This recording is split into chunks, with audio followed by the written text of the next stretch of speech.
We are Rogue Media Sports.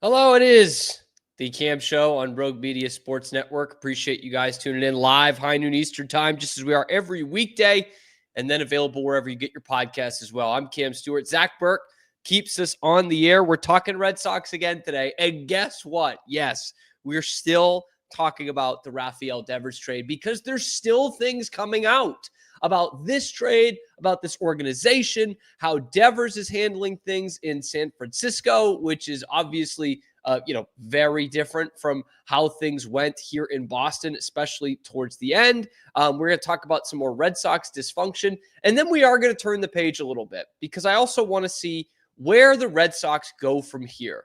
Now they've got all kinds of money, right? They've got $250 million back. That's what they wanted. Money that the Giants are now spending on Rafael Devers. So how do they move forward with that? The only thing that makes this something of a positive is if the Red Sox actually make something out of that money. So we're going to look at how that works out, who they could go out and get as a result of this. I think it's very fascinating, and it's going to take a lot of trust that I just don't think the Red Sox have earned right now. So anyway, we'll talk about how they move forward. We'll also talk about a little something from the hockey world. Brad Marchand, 14 years later, has won the Stanley Cup once again. And a lot of Bruins fans are getting trolled for that. And maybe I'm in the minority, but I don't think Bruins fans are that sad today, or at least that much more sad than they were yesterday. So all that and more coming up on this episode of The Cam Show. We start where we start. Rafi Devers, Red Sox. I think there is going to be a major move for the Red Sox coming in the next few months as a result, maybe indirect result, of this Rafi Devers trade. We're going to talk about that later because we're still getting new reports as to, what the F the Red Sox are doing here. June Lee wrote that great article exposing the shit show that this Red Sox organization has become, and specifically as it pertains to this Rafael Devers trade. You thought it was bad with the Devers trade and pulling him off the plane and not even giving him a ride back to the ballpark, making him grab a cab and all this. It gets even worse. You heard about the director of scouting who got fired after calling Breslow a fucking stiff on a Zoom call. June Lee is here to report on even more dysfunction in the Red Sox front office, because not only does Craig Breslow seem like a robot when he's talking to the media and probably when he's talking to players, but he has actual robots interviewing his candidates. The Red Sox were trying to recruit a new person for their baseball operations department. And during this interview process, the entire interview was conducted with an AI bot where you would record the answers to the questions, and then the Red Sox would then evaluate them. And this wasn't just one round. It wasn't just 2 rounds. It was 5 rounds of interviews where this person did not talk to another person in the Red Sox organization. 5 rounds of interviews with an AI bot. What is this organization? Who are the Boston Red Sox at this point? They are not the Red Sox I grew up with. Hell, they're not even like the cursed Red Sox that a lot of our parents and grandparents grew up with. There's something completely unrecognizable. They're somewhere between Pittsburgh and Sacramento, and Cincinnati, and, Tampa. I just don't know what this is, what this team is, what this front office is. And what is somewhat frustrating about this Rafi Devers deal is it all sucks, right? Like the Red Sox, Rafi Devers, the people coming out of the woodworks, nobody is right in this scenario. I think Rafi Devers was probably a bad teammate, just based off his refusal to play new positions. Like that, I'm sorry, that's not helping the team. That's a bad teammate. And now I've got a bunch of people saying, oh, you're a bootlicker if you're just defending the Red Sox like that. oh, you think the owner could just tell you whatever they want to do because they're the owner? Yeah, that's fucking real life. Not being a 20-year-old on Twitter. That's how real life works. When you have a job and they pay you, compensate you handsomely, you do what they tell you to do. And if not, you quit. Right? Like that's life. So I definitely don't feel sympathetic for a guy making $30 million and they're asking him to just do something else that he knows how to do in a sport that he knows incredibly well. Right? Like I'm not pissed off about that. Like I'm not pissed off from the standpoint of like, oh no, now I've got to play a different position. Oh well. Like Rafael Devers knows how to do this. He knows the game of baseball. And so I don't feel sympathetic towards that. And if that makes me a bootlicker, who the fuck cares? Again, it's these 20-year-olds on Twitter who are like, yeah, stick it to the man. You don't know how the real world works, okay? That's how it happens. If Corey Dickman, my boss, tells me tomorrow, Cam, I need you to start doing the show for 2 hours and I need you to do it at 5 p.m., guess what? That's what I do or I don't get paid. Rafael Devers gets $30 million a year. I don't feel bad for him. And what he's doing is he wasn't just calling out his GM by doing that, by refusing to play first base. He's given a double middle finger to all the other 24 guys in that clubhouse with him. He's saying, screw you guys, I don't care. This is not good for Rafael Devers. I don't give a shit if it's good for the rest of you. Don't care. And from the Red Sox standpoint, I'm obviously still upset about the trade. Right? Like, and I'm upset at the way they're handling this and the way they're trying to spin this. And I'm upset that it's probably the third time in the last 6 years they have traded a borderline Hall of Famer for nothing, for peanuts. Like Rafael Devers not moving positions when the team needs it does not help the team. Craig Breslow trading him for 0 guys on the major league roster right now and 0 actual prospects. That also doesn't help the team. None of these things are good. No side is correct. My favorite Red Sox player of all time, Pedro Martinez, has weighed in on this. We, of course, heard David Ortiz weigh on it and back the Red Sox. Yeah, not much of a surprise there. They're giving him a salary still, I think. And Pedro Martinez weighed in on it on TBS before the Dodgers-Padres game last night. And I'm trying to find someone to blame. A lot of Red Sox fans are trying to find someone to blame. Pedro, I guess, found someone? Initially, when you heard it, Pedro? I was shocked, just like everybody else. I was shocked because if you try to sell to me, knowing Rafael Devers, that Rafi is a bad teammate or he's not a team player, you're lying. You're going to tell me he's a bad influence in the clubhouse? He's not. Does he want to play every single day? Yes, that's probably why he was mad. Well, the thing got mishandled from the get-go. And I think if I'm Jimmy and I'm Grandy and we have an ex-teammate or a teammate that's not doing things like they should be doing, we pull him aside, all 3 of us, and we convince him to come into the things that we want to do together. This should have been in the hands of baseball people, not front office people, not leaking it to the media, not having a back and forth between the media and Alex and Sam Kennedy and Breslow. Right. So I think it should have been handled by baseball people, Pedroia, Big Papi. Yeah. Just as we've all thought since this Devers trade went down, it's Dustin Pedroia's fault. It's David Ortiz's fault. I love Pedro, man. What the fuck are you talking about? What are you talking about? Who are the baseball people you're talking about, if not the general manager who runs the baseball team? Right? Doesn't even mention the manager there. Is that who you're trying to talk about? I don't understand who's a baseball person and who's not. What does Dustin Pedroia and David Ortiz have to do with any of this? They haven't played for the team in 10 years. What is this? What was that? I don't know what that was. And clearly nobody else on the TBS panel knew what that was. They were like, yeah, sure, Pedro. I do accept his opinion as someone who is obviously a Red Sox icon, but it's not affiliated directly with the team anymore like David Ortiz still is. And he's out there saying, I don't buy it.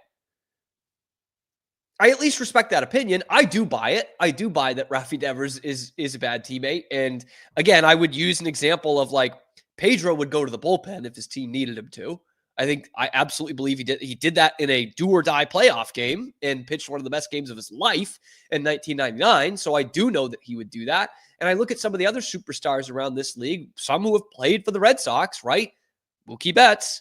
Because that game that they were doing a pregame show for, I watched it last night. Mookie Betts was playing shortstop for the Los Angeles Dodgers, man. He won the Platinum Glove as a right fielder with the Red Sox. He'd only played outfield in his major league career. And there he is in the middle of the infield. Not for the first time with the Dodgers because they needed him to do that. Rafi Devers didn't want to do that. Rafi Devers said, I do not want to help the team out by playing a different position. I just want to sit here and I want to hit, which is, of course, in direct contradiction to what he wanted to do before the season. I said this on the show in spring training when he was bitching about not moving off of third base. It was a terrible look to do it to the media, like Alex Bregman's first day with the team, put Bregman in a hell of a position and put the rest of his teammates in a hell of a position. This is the face of their franchise who's openly telling the media he doesn't want to do the best thing for the team. He wants to do the best thing for Rafael Devers. And from then on, I said, this isn't going away. Like, they'll make Bregman the third baseman because they have to, and they did. But this thing isn't going away. And it gets amplified when Tristan Casas gets hurt and he gets asked to play first base, and he bitches and moans like a fucking baby and goes on a tirade about how much he doesn't like the GM. And, I don't know what the GM has against me. I can't play every position. They asked you to play one new position. And I'm not counting DH. All you gave a shit about was hitting anyway. You should have said, thank you for making me the DH. This is not a guy in a contract year. He gets no extra value by playing in the field. And then, of course, he goes to San Francisco and in his introductory press conference says, I'll play anywhere they want me to. And then he's taking ground balls at first base day fucking one. I don't understand how there are any Red Sox fans left that see that and don't say, you know what? Screw. Get out of my life. You were not willing to help this team that's paying you $31 million a year, that signed you out of obscurity, that got you up to the major leagues. And yes, you have the talent. Like, you put in the work. You did it on your own. But then you're going to go to this next team and say, yeah, I'll do whatever. In fact, I'll play first base today. I'll go out and take some grounders right now. He didn't do that for 1 second with the Red Sox when their starting first baseman blew up his knee at the beginning of May. He didn't take one goddamn ground ball at first base. And in day one, he's doing it in San Francisco. And I've got Red Sox fans telling me I'm a bootlicker for being pissed off about that. Give me a fucking break. Give me a break. And now the report came out from Pete Abraham of the Boston Globe saying that Devers wasn't saying he didn't want to play first base, just wanted to know how long he would be there. Rafi, the guy tore his knee. You're going to be there the rest of the season. No, you're not going to be our first baseman for the next 5 or 6 years. That's not how this works. But did you see him trying to get up? Did you see him getting carted off the field? It's going to be a while. You've got some stability at first base this year. And instead, he bitched and moaned, and he took his ball, and he went home. He said, all I do is hit. I just don't know how, as a Red Sox fan, you're not pissed off at that. And to be fair, a lot of Red Sox fans are, and did see that last night and say, you know what? Fuck that. Glad he's out of here. Does it make the Red Sox a better team this year? No, it doesn't. I wish Rafi Devers was on the team for what he provides, an MVP kind of player, an all-star caliber player. He's comfortably going to make the all-star team this year in the American League. So, yeah, I don't like that he's gone, like just in general as a player. But when you see that, I don't know how you don't get at your wit's end. Like, he hated it here. He hated the Red Sox. He hated the front office. And from his actions, he clearly didn't like his teammates, Pedro. Clearly. because it was always what was best for Rafael Devers and not for the Red Sox. And who knows? It could have been that way for the last 8 years for all we know, but it got highlighted this year, his really second season as the face of the franchise. And by far the highest paid player on the team. I saw he was outside the batting cage with the Giants with Barry Bonds yesterday. Take some notes from him. He was the most selfish player in the history of baseball, man. Rafi, you can make your charge towards that if you just keep taking advice from him. He's probably telling him how many recliners he can have in the clubhouse, how many flat screen TVs, how he can take up half the clubhouse. There you go. That's the guy to learn from. That's the gold standard. Because what Rafi Devers pulled here the last few months was bad teammate stuff.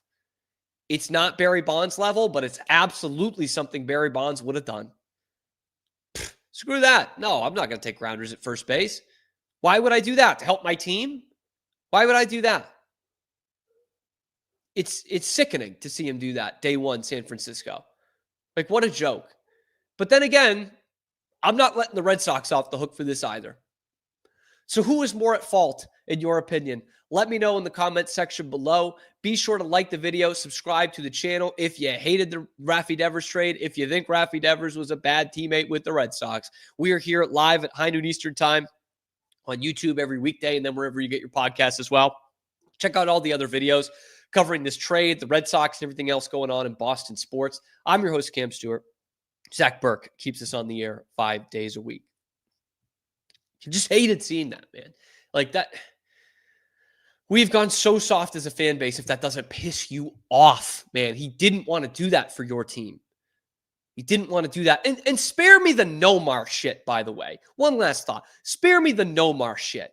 Okay? Nomar was done. This is not the same as a Nomar trade. Similar in that he wouldn't come into that game on July 1st against the Yankees. Remember that. But from like a blaming the Red Sox standpoint, this is not the same as Nomar. This is worse. Nomar was finished. Nomar was done. Okay, he never played 125 games in a season again after that. His body was already breaking down, possibly because of steroid use, and he just wasn't the same hitter. He was on an expiring contract, and he'd already denied an extension for you. This is not the same. They traded Rafi Devers in the middle of his prime when they had him locked down. So don't give me the Nomar thing. This is worse than the Nomar thing. I hope it turns out the same. The Red Sox won the World Series that year. People are still pissed about a Nomar trade. Anyway, coming up, let's talk about how the Red Sox actually move forward from this. What kind of deals can they make? Are they going to make a splash for a National League MVP? Let's talk about that next on The Cam Show. We'll be right back after these quick words from our sponsors. This is Rogue Media Network. At Fullwell, we bring together the expertise of registered dietitians, MDs, and OBGYNs to give you the best fertility support. Our research-backed bioavailable formulas are crafted with your health in mind, ensuring the highest quality and safety. From preconception to pregnancy and beyond, we exceed industry standards with independent testing for harmful contaminants. With our comprehensive practitioner directory, personalized care is always within reach. Fullwell, your trusted partner on your fertility journey. Visit us at fullwellfertility.com. Experience the perfect blend of exquisite craftsmanship and life-changing technology with Gevi. Every product is built with precision, featuring specialized parts that ensure durability, efficiency, and safety. We put every machine through 6,000 rigorous tests to guarantee long-lasting performance. With cutting-edge technology and a commitment to energy efficiency, Gevi makes your life easier, greener, and more convenient. Upgrade your everyday with Gevi. Visit us at gevi.com to discover more. That's gevi.com. With San, owning iconic furniture no longer requires paying a premium.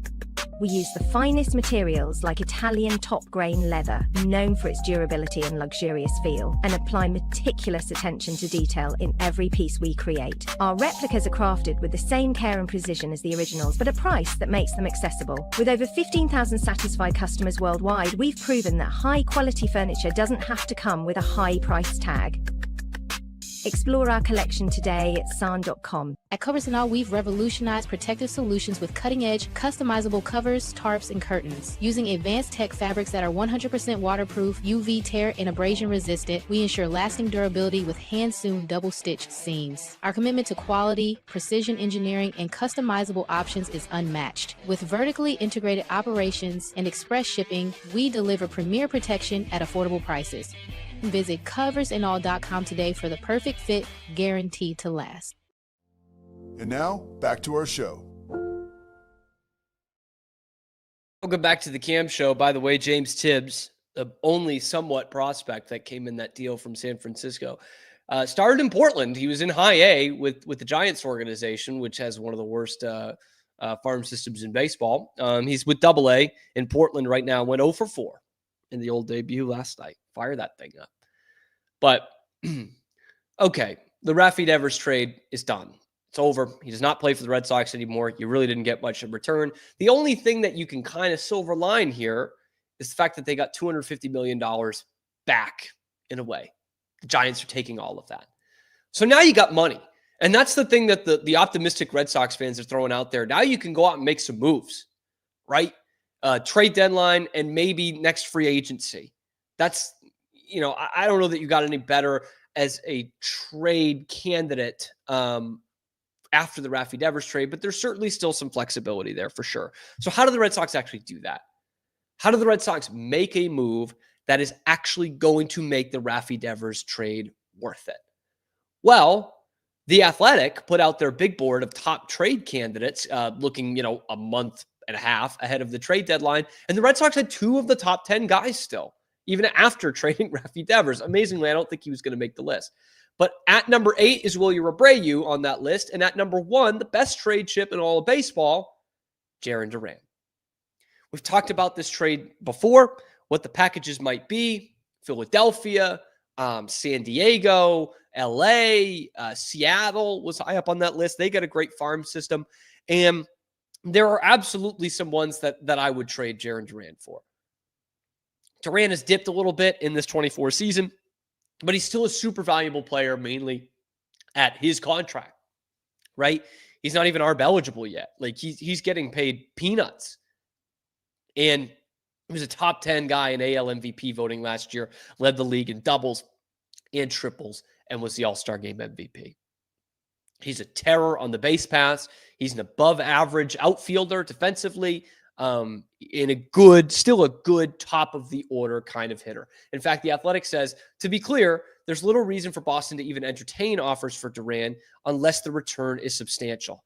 His production has predictably fallen short of his 2024 breakout, but Duran remains a solidly above average hitter with lots of speed and the ability to play center field and play it fairly well. Okay. And so we went over those trade packages last week. If you haven't seen it, I definitely recommend going on the YouTube channel and finding that. We broke it down in detail. I loved the Phillies, what they could give you with Andrew Painter, the number 5 prospect in all of baseball, their top prospect, the pitcher, who's now in AAA. But I think San Diego gives you the best deal. Jeremiah Estrada, a hard-throwing reliever, but possibly their best prospect and the number 2 prospect in baseball behind Roman Anthony, Leo DeVries, the shortstop, coming in as a big part of that deal as well. I love that kind of offer. Then I got thrown for a loop this morning, and doing my research, it made more sense than you think. What if the Red Sox make a trade in a package involving, of course, Jarren Duran? What if the Red Sox make a trade for Ronald Acuna Jr.? Stick with me here because I know it sounds nuts. Okay, I know people are firing up in the comments right now. But Jarren Duran is a legit trade piece, right? A top 10 MVP voting guy. Obviously, Ronald Acuna Jr. has finished top 1 in the MVP voting, his last real healthy season back in 2023. He's one of the top players in all of baseball. But with all of this kind of flexibility now, the Red Sox have the opportunity to go out and get one of the biggest fish in baseball.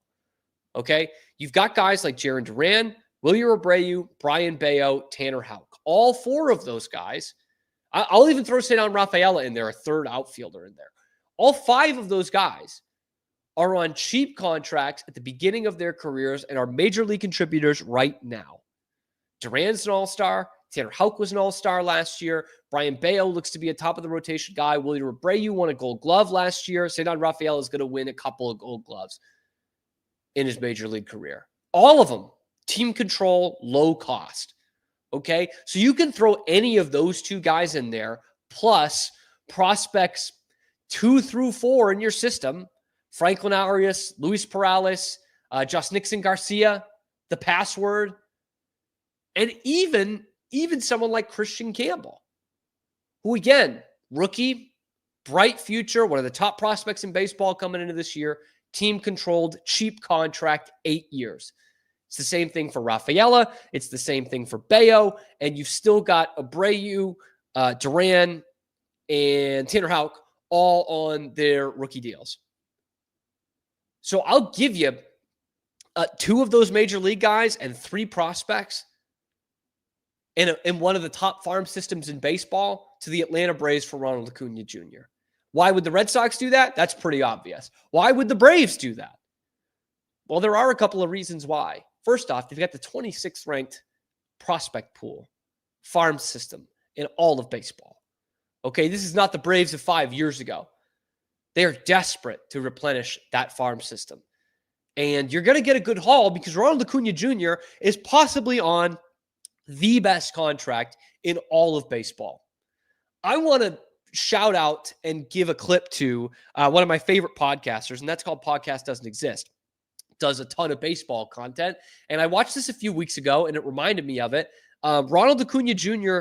has plenty of reasons to be angry with the Atlanta Braves. That's more or less the title of the video. And when talking about the contract and how cheap it is and how much longer it goes, here's what Podcast Doesn't Exist, how they break it down, and why this would tickle the Red Sox nipples 5 ways to Sunday. When he's healthy, his contract right now is only the 65th most valuable in the sport. He's only the 6th highest paid player on his own team. Austin Riley signed for 2 times what Acuna signed for. Vladimir Guerrero Jr. got 5 times more money. Tatis, Trey Turner, and Devers got contracts 3 times more valuable than Acuna's. Arenado, Bogarts, Carlos Correa all got at least 2 times more than Acuna. Even his ex-teammate, Charlie Morton, who is 41 years old, he has an ERA over 10 so far this season, is getting paid more than Ronald Acuna Jr.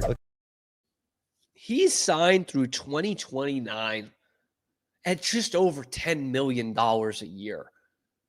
Like, that is way better than the Rafi Devers contract. And of course, that is going to take an elite haul to bring him in. But here are the Braves, man, just kind of spinning wheels, puttering out yet again. No real hard looks towards their future with guys who are oft injured, guys who haven't lived up to the contracts, guys like Riley, guys like Spencer Strider, and not knowing what their availabilities are going to be for the next couple of years. Here is a chance for both teams to retool on the fly, not rebuild, not strip it all down, even though that's what it's going to feel like if the Braves give up an MVP, but really kind of retool. You know, for the Braves, you replenish your farm system. For the Red Sox, you get a top-of-the-line major league player at no extra cost from what you had for Rafi Devers. In fact, it's about half the cost of Rafi Devers when you take it all into account. That is a huge deal for both teams. Now, of course, the Red Sox will feel like the winners of that trade, but if you're the Braves front office, you are still replenishing your farm system, and you're getting a couple of legit roster players at very, very, very cheap. Like, all those, if I gave you 5 or 6 guys in this trade, they're not going to add up to Ronald Acuna Jr.'s AAV. They're not going to. And there's also this drama. There's also this beef. It's been going on with the Braves and Ronald Acuna for years. Ronald Acuna is a little pissed that he signed that deal, but hey, you signed that deal. He fired his agent over it, okay? That they went with the Braves model and he wasn't going to hit the open market at the right time. Instead, he's getting paid this $130 million deal. He's locked in for a couple of more years, and it's one of the best value contracts in all of baseball, if not number one. This is a guy who had 40 homers and 70 stolen bases 2 years ago. Like, we're talking about when he's healthy, because he's had a couple injuries. When he's healthy, he is one of the 5 or 6 best position players in all of baseball. And I don't think that's even close to a stretch. But there's always been something, kind of like with Rafael Devers this year with the Red Sox. There's always been something between the Braves and Acuna. Remember the whole eye black thing? They didn't like the way he wore his eye black, and Freddie Freeman went up and wiped it off his face. The Braves were pissed off at how he wore his hat. He would wear his hat in interviews, kind of like this, and they were like, "Don't do that." And they pissed him off. They scolded him for doing that. There's just always been something. There's always been a rift between Ronald Acuna Jr. and the Braves. And I get the irony here that the Red Sox just traded their best player for a bit of a rift. But I think those things that we hear from Ronald Acuna Jr. and the things that we heard about Rafael Devers, one of them is being a bad teammate. One of them just isn't kind of quite expressing himself the way you want to. Right? There hasn't been a lot of questions about Ronald Acuna Jr., the teammate. Okay? And again, with how the Red Sox reacted with guys like Jarren Duran, after this trade of Rafael Devers, they were kind of like, yep, we got 25 guys here. He's not one of them. We're moving on. Nobody was shedding tears, it sounds like, in that Red Sox locker room that Devers was traded. And certainly not Kristian Campbell, who offered to play first base, and apparently Devers got pissed at him for it. So if you're the Red Sox, I'd throw in Kristian Campbell in that deal. And I really like Kristian Campbell. I know he's struggling right now. I think he's going to be a real good major leaguer for a long time. But one of those three guys, one of that, Roman Anthony, Marcelo Mayer, Kristian Campbell, one of those two guys that's not Roman Anthony, I would seriously consider throwing them in a deal and centering a package around them for Ronald Acuna Jr. This is the kind of move the Red Sox need to make in order to justify this trade that they just made. Okay, it's not going to be, for another middle of the rotation kind of arm.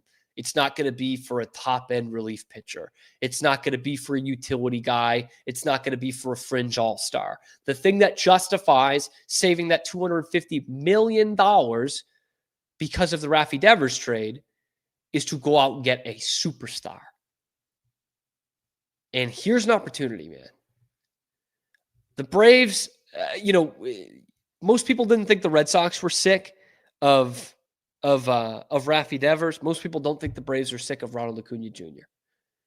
But there's constantly been a rift. It's always been something. And his health is another thing. He missed all last season, basically. So there is cause for the Braves, where their farm system is at, where they're at with Ronald Acuna Jr., what the next 3 or 4 years of the Atlanta Braves looks like. And there's also cause for the Red Sox. After making this trade, you've got to do something big to get a superstar in here before the start of next season, or else people are losing their jobs, or else Red Sox fans aren't showing up and giving you the best game day revenue in all of baseball. And if they do, they're going to be wearing paper bags over their heads saying, sell the team. They're sick of this shit. They're sick of being told, yeah, we have to trade your favorite player, the best player on our team, our homegrown guy. We can't afford them. We're the Red Sox. All of a sudden, we can't afford them. We could for decades, and now we can't. Oh, yeah, and we're going to charge the most expensive tickets in all of baseball. They're sick of this shit. Something like Ronald Acuna Jr., that would change a lot of minds about this Red Sox franchise going forward, and it would save some jobs in that front office. It might even save the AI bots job who's doing all the interviewing. You might be able to keep Hal on board, the fucking computer who's interviewing your baseball ops people. So I know it sounds crazy. I know it does. And the likelihood of it happening is not great. But don't tell me it doesn't make a little bit of sense here. Ronald Acuna Jr. for a massive package given by the Red Sox. And hey, if you need to dump some salary to Atlanta, we'll take Chris Sale back in that deal. How about that? Let me know what you guys think in the comment section below. Does that actually make sense? Would you do that from a Red Sox standpoint, and who would you give up for Ronald Acuna Jr.? Let me know in the comment section below. Be sure to like the video and subscribe to the channel if you think the Red Sox need to make a big move with this extra money. And of course, find us on YouTube, high noon Eastern time, every weekday, and then wherever you get your podcasts as well. Check out the other videos on the channel talking about this trade, talking about the Red Sox, and everything else going on in Boston sports. I'm your host, Cam Stewart. Zach Burke keeps us on the air 5 days a week.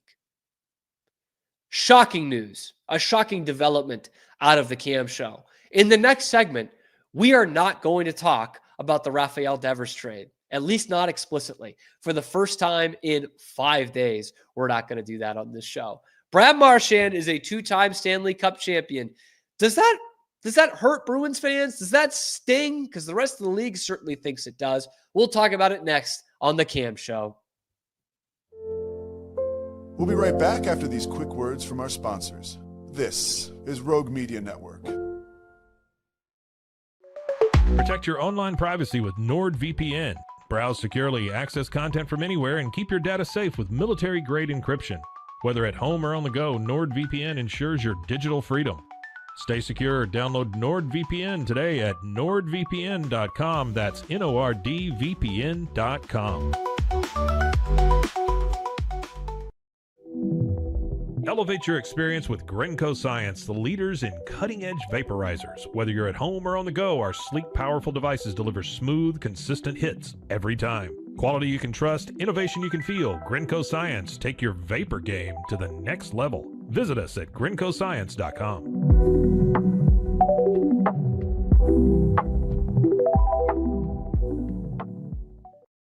It all began with a simple idea, cutting handles off old ski sticks to create better pull-up bars. This sparked the creation of the revolutionary Engels 90 handles. After testing over 70 prototypes with 300 athletes, our patented handles were launched in 2018. We continue to push the boundaries of strength training. Join us in making your training more natural and effective. Visit Engels90.com to learn more and revolutionize your workout.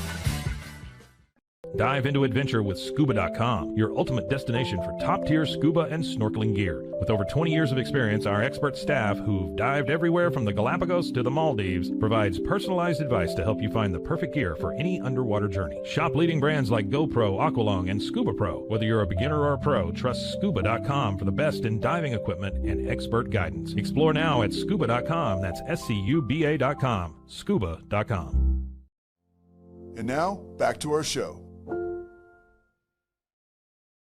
We are back on the Cam Show, powered by Rogue Media Sports Network. I'm your host, Cam Stewart. Zach Burke keeping us on the air. Live on YouTube as we are 5 days a week at high noon Eastern time, and then wherever you get your podcasts as well. We've exposed the Red Sox again. Well, someone has, and we've talked about it.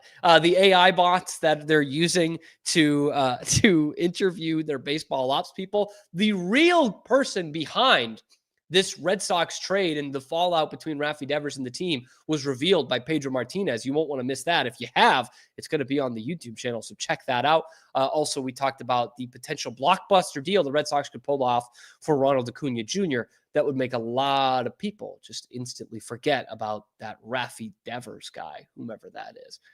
But anyway, it's been a hell of a week for Boston sports and their trades and the effects of their trades, because not only did the Red Sox trade Rafi Devers to the Giants this weekend, but yesterday, one of the recent trade departures from Boston, Brad Marchand, won his second Stanley Cup and was looking pretty damn good doing it. Yep, the Panthers did it for the second year in a row. Brad Marchand probably finished second in the Conn Smythe voting, if I had to guess. He was electric in the final.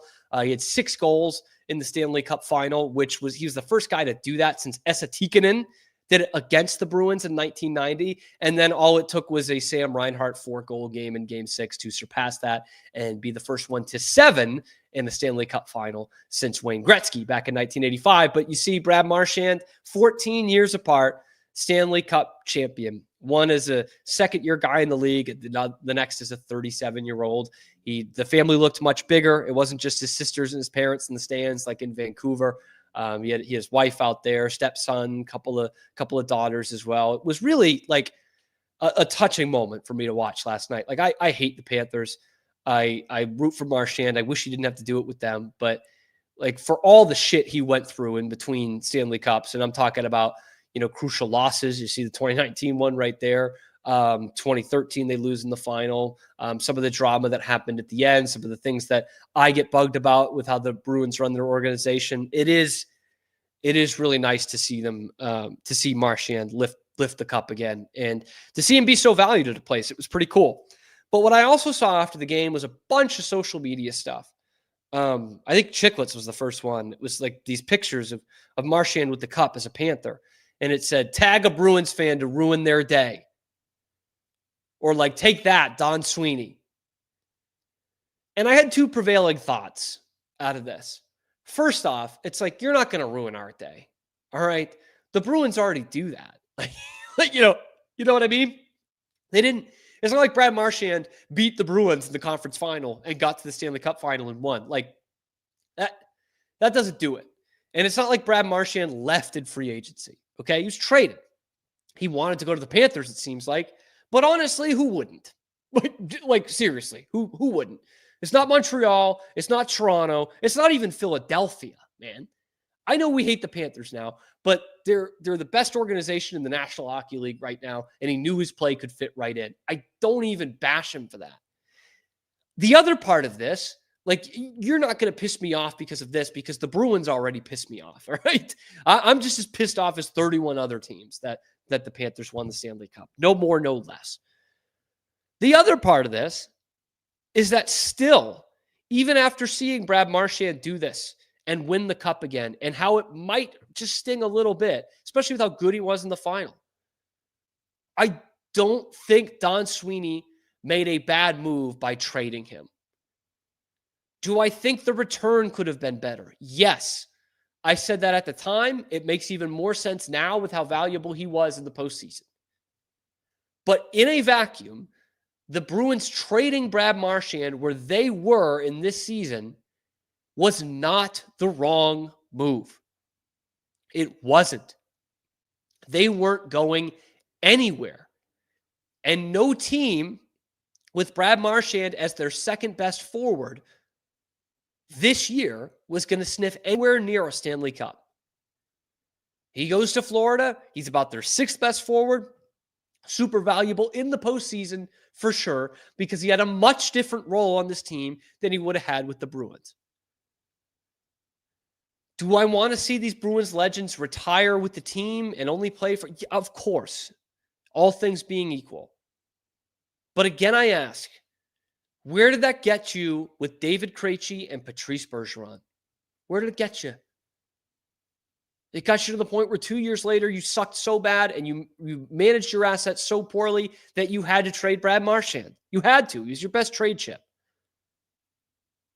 You know, it's just, it got you nowhere to keep those guys in uniform and have them retire as Bruins and only playing for the Bruins. Look at the Celtics, man.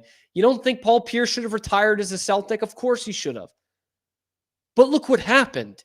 They reset their entire franchise after that trade. I don't think the Bruins could do that with this one haul they got back, but they got a first-round pick out of it. You know, there's so much we can blame Don Sweeney for, including how poorly he managed his assets that it got to this point. But the trade of Brad Marchand in a vacuum is not a bad thing that the Bruins did. And I hate that so many Bruins fans are putting revisionist history on this and saying that it is. Like, I get it. He was great in this Stanley Cup playoff. Was he going to be that for you? Did that trade to the Panthers make the Panthers better than you? Shit, no. They were already way better than you. So to me, it doesn't do much in that sense. Instead, what I think Bruins fans should be doing, and I think largely are doing, is just being happy for Brad Marchand, man. Like, it sucks that it was the Panthers because we don't like the Panthers. But we love Brad Marchand. In 14 years after his first one, he gets that second Stanley Cup. And you look at the guys, these other legends that he played with in Boston. You look at Patrice Bergeron and David Krejci and Tuukka Rask and Zdeno Chara. And you know what I say about all of those? They deserved another Stanley Cup. Deserved is not in the dictionary for hockey, okay? Nothing is deserved. Or really all of pro sports. But if you look at the careers of those guys, you would think, yeah, they probably should have had more than one Stanley Cup. Some things were the organization's fault. Some things broke against them. Sometimes they choked. But they deserved probably winning more than one Stanley Cup. When you look at the breadth of their career, Brad Marchand got that. It took leaving Boston to get there. But he got that. We should be happy for him for that. And he is a Hall of Famer. He was a Hall of Famer a couple of years ago, and now the whole hockey world is on board. Brad Marchand is a Hall of Famer. Had a video about it a couple months ago. People were telling me I was crazy in the comments. But you look at it now and add 2 Stanley Cups next to his resume, he's going to get 1,000 points. He's played in 1,000 games. He's got, he's the Bruins' all-time leader, 100-year-old franchise leader in shorthanded goals. And you look at his similarity scores, he's right up there with some of the best to ever play it. Brad Marchand's a Hall of Famer, and we should be happy for him that he had this moment. He didn't shit-talk the Bruins, although I'm sure he might take a shot at some point. Maybe he deserves that. But he's handled this thing with class. He really has. There is still a chance he comes back next year. I really, really doubt it. I'd put it at a 1% chance that he comes back to the Bruins next year. But the guy deserved to win another Stanley Cup. And he went out there and did it. I don't know why Bruins fans would be angry. And I don't think Don Sweeney's losing any sleep over this. Because I don't think he loses any sleep over any bad decision he makes. But of a line of bad decisions you can list for Don Sweeney as general manager of the Bruins, trading Brad Marchand isn't anywhere near the top. It's not. They had to do it. Should he got a better return? Yeah, I think so. Said it on March 7th. I'll say it on June 18th. Probably should have gotten a better return. I didn't like seeing anybody else on the Panthers hoist the Stanley Cup, but I was sure happy to see Brad Marchand do it. It's a reward, and I'm sure there were times throughout these 14 years, specifically the last 2 years, where he thought, I might never get back to that. Right? And, he did it in his first full year in the league in 2011. And Tyler Seguin was a rookie that year too. And I'm sure he's thought the same thing ever since. Man, I just thought that's what happened. We just won the Stanley Cup.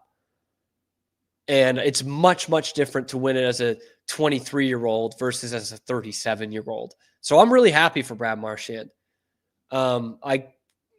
Remains to be seen if he brings the cup back to Boston for his day. I think there will be a lot of people happy with that. Some people will think it's trolling. But I'm happy to see Brad Marchand win the Stanley Cup. Bruins fans, what do you think? Let me know in the comments below. Were you happy for Brad Marchand? Were you mad at Don Sweeney? Were you both? Let me know in the comments. Be sure to like the video, subscribe to the channel, because we are coming at you live at high noon Eastern time every weekday on YouTube and wherever you get your podcast, talking Boston sports. Check out the other videos on the channel, talking all kinds of Bruins talk. We'll have some NHL draft preview next week and what the Bruins should do. Should they trade that pick? Who should they pick with number 7? We'll talk about all of that next week. And we will, of course, see you tomorrow on a little ditty that we like to call The Cam Show. Transform your workspace with Hinomi Ergonomics. From adjustable chairs to standing desks, we provide solutions for comfort and productivity, whether at home or in the office. Improve your posture, reduce strain, and work smarter. Visit us at hinomi.co today. That's HINOMI.co today.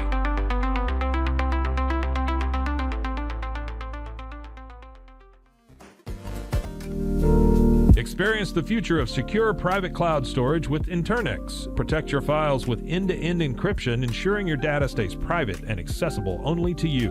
Enjoy seamless, fast storage without compromising security. Visit Internex.com today and take control of your digital life. That's INTERNXT.com today.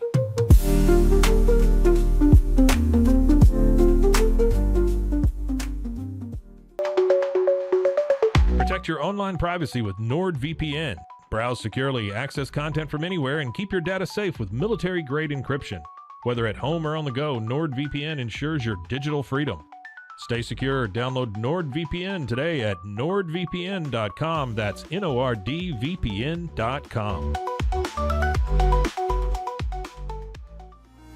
We understand that maintaining a healthy lifestyle can be challenging, especially in today's fast-paced world. That's why our mission is to make fitness accessible to everyone, anywhere. Committed to excellence, we adopt a user-centric approach guided by ergonomics and medical science. With a team of seasoned professionals in R&D, design, and manufacturing, we prioritize quality across our entire product line. Visit twosains.com today and start your journey to better health. That's TOUSAINS.com.